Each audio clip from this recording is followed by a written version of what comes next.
Qualified ka ba para sa pag-claim ng maternity benefits kay SSS? Hi mga loves! It's me, Angel. Welcome to my channel. Very interesting ang ating video for today para sa ating mga mamshi at mga sisi na member ni SSS. Pero bago ang lahat, huwag mong kalimutang i-like ang video na to and click mo na rin ang subscribe button.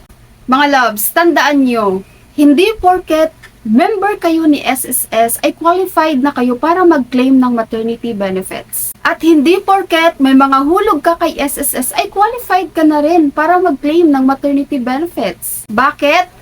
Dahil meron tayong tinatawag guys na qualifying period or months na kung saan yun yung mga qualifying months na dapat may mga hulog ka dahil yun ang kukuhaan ni SSS guys ng mga contributions mo for their computation.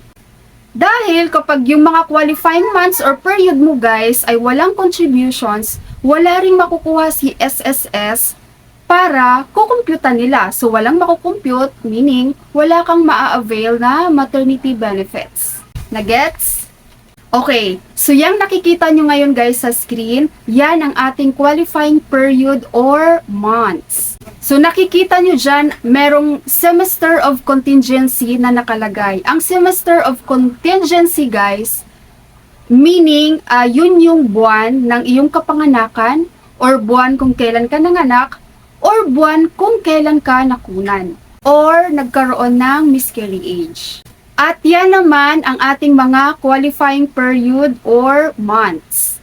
So dyan guys, sa qualifying period or months, kung saan kayo pasok, dapat meron kayong contributions dyan ng kahit 3 months man lang.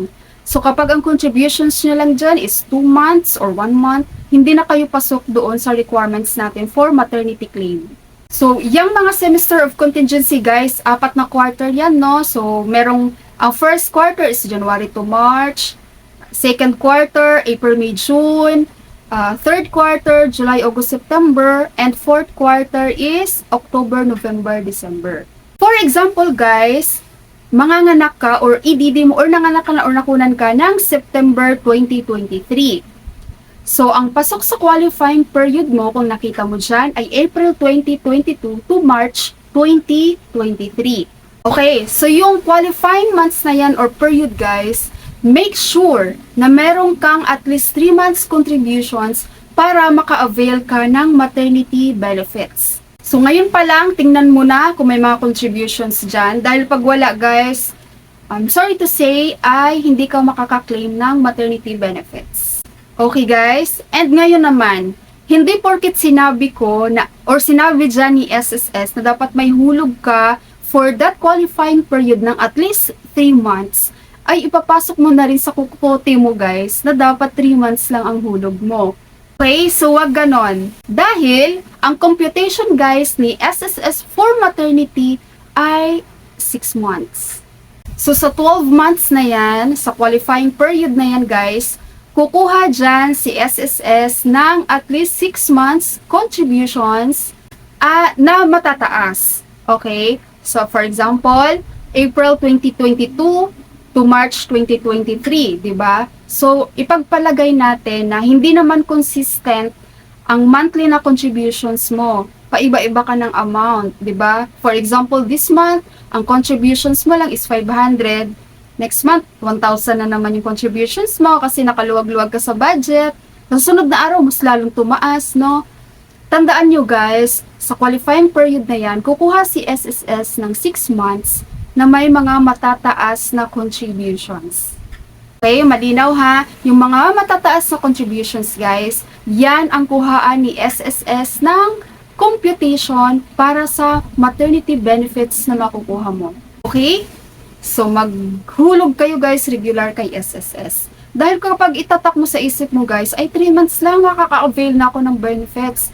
Yes, makaka-avail ka nga ng benefits. But the question is, magkano? Mababa, syempre, 'di ba? Dahil 3 months lang.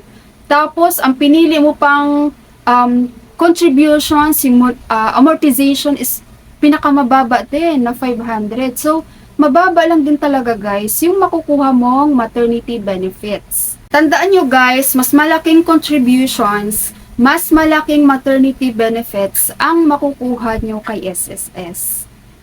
Kaya doon sa mga employed guys, no, mas mataas talaga yung maternity na na-avail nila compared doon sa mga voluntary lang.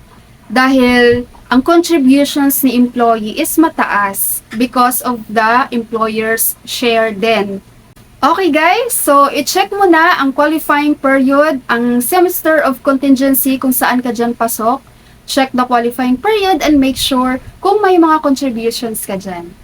Okay, so sana may natutunan kayo guys sa aking very short video. And kung may natutunan nga kayo guys, please let me know by like this video. Ayan, click nyo yung like button. And mag-comment na rin kayo guys if you have questions dahil sumasagot ako sa mga questions. But reminder lang guys, no, dun sa mga nagtatanong, watch my video first before kayo magtanong kasi napapansin ko with my other videos na ang daming mga questions pero yung mga tanong nila is nandun lang din sa video ko. Alright? So thank you so much for watching everyone!